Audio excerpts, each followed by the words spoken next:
Piala AFF U16 sejatinya adalah pondasi untuk sepak bola kita membangun kekuatan baru menuju Golden Generation.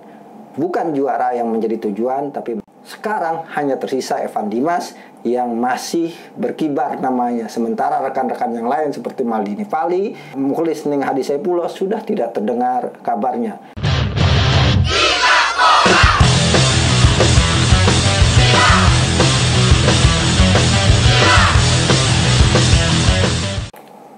Bravo Cocomeo Channel. Jumpa lagi dengan saya Akmal Marhali di Cafe Gilbol. Kali ini kita akan mengulas sukses tim nasional U16 lolos ke partai final. Sukses yang patut diapresiasi dan juga patut diberikan dukungan penuh karena ini merupakan kali ketiga tim nasional U16 lolos ke partai final Piala AFF U16 dari 10 kali berpartisipasi. Pertama kita lolos pada tahun 2013, kemudian juga lolos ke partai final pada 2018, dan kali ini kita lolos ke partai final pada 2022 dengan catatan yang sangat meyakinkan.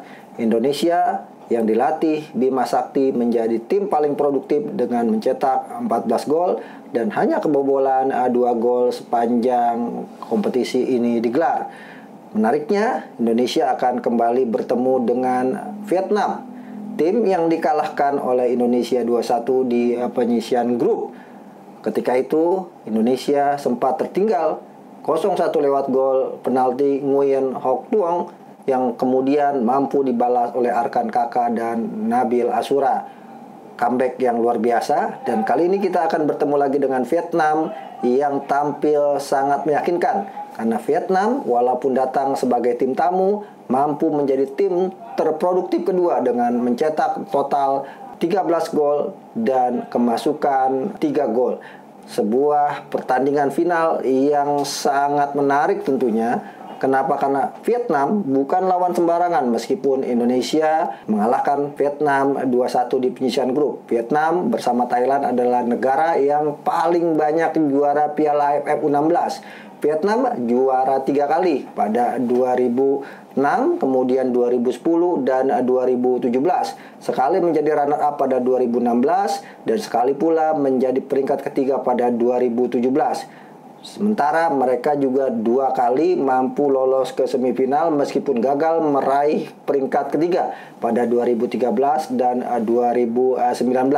Sementara Indonesia sekali juara pada 2018 di era tim nasional U16 dilatih oleh Fahri Husaini dengan menampilkan Bagus Kavi sebagai top scorer dan pemain muda terbaik saat itu dengan mencetak atau meraih posisi sebagai top scorer. Sementara pada 2013 Indonesia mampu meraih posisi sebagai runner up dan 2 kali tentunya menjadi peringkat ketiga pada 2002 dan 2019 serta 2 kali lolos ke semifinal meskipun gagal meraih peringkat ketiga pada 2007 dan 2010. Pertandingan Vietnam Indonesia bisa dibilang rematch. Namun demikian perlu diantisipasi oleh Indonesia. Meskipun ini partai rematch bukan berarti Indonesia bisa dengan mudah akan mengalahkan Vietnam. Bukan mustahil, Vietnam justru bisa membalikan situasi di mana mereka kalah di penyisian grup dengan tampil nothing tulus dan tanpa beban di partai final.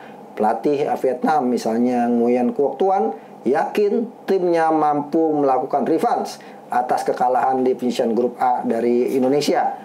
Syaratnya tuh dia berharap bahwa para pemainnya tidak terprovokasi oleh intimidasi para supporter Indonesia, di mana Vietnam sempat mengeluhkan ketika kiper mereka diintimidasi bahkan dilempari dari tribun penonton ketika akan mengambil bola. Tentunya ini PR buat para supporter Indonesia untuk kita bisa mendukung secara sportif agar tim nasional Indonesia bisa meraih hasil positif tentunya. Ada hal yang menarik di pertandingan final nanti di mana Indonesia, Vietnam setidaknya di babak knockout sudah 2 kali bertemu. Di mana di pertemuan pertama terjadi pada tahun 2007 di perebutan tempat ketiga ketika itu, dan Vietnam saat itu menang dengan skor 4-3 setelah bermain imbang 1-1 di babak atau selama 2 kali 45 menit. Vietnam tampil juara ketiga setelah menang 4-3 lewat adu penalti. Tapi tahun lalu 2019 di Piala AFF U16 terakhir, Indonesia justru mampu mengalahkan Vietnam lewat drama adu penalti dengan skor 3-2 dalam perebutan tempat ketiga. Menarik, semua partai yang dilalui Indonesia selalu lewat adu penalti. Final 2013 di mana Indonesia ketika itu kalah dari Malaysia 3-2 juga lewat adu penalti setelah imbang 1-1 selama 90 menit. Dan 2018 ketika juara, Indonesia juga menang lewat adu penalti di mana Indonesia mengalahkan Thailand 4-3 lewat adu penalti setelah bermain imbang 1-1 selama 90 menit. Nah, ini yang bisa mungkin terjadi. Bisa jadi di final kali ini pun harus diakhiri lewat adu penalti.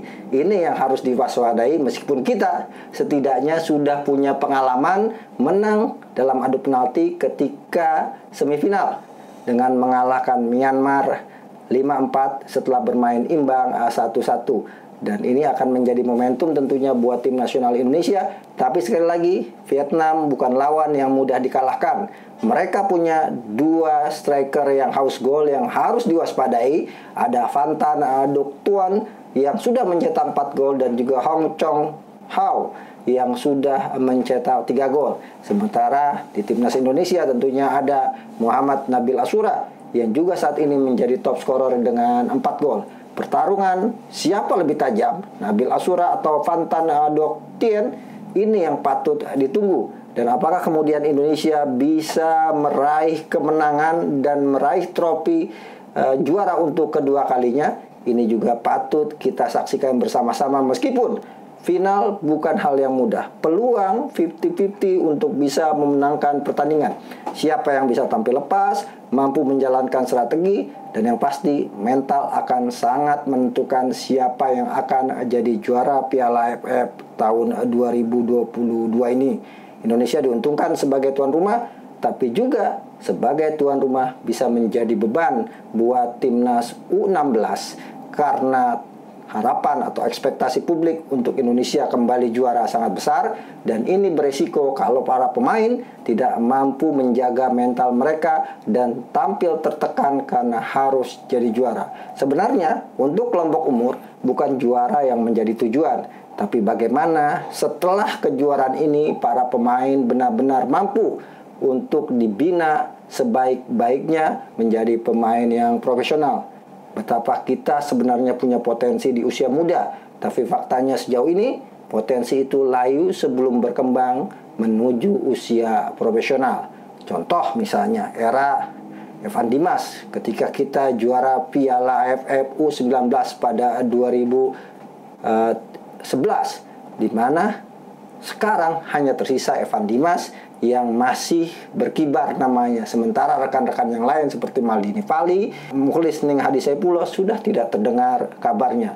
Begitu juga ketika kita juara AFF 2018 U16, Bagas Kavi yang jadi top scorer, kini banyak rekan-rekannya atau pemain-pemain di era itu hilang atau layu sebelum berkembang. Piala AFF U16 sejatinya adalah pondasi untuk sepak bola kita membangun kekuatan baru menuju golden generation.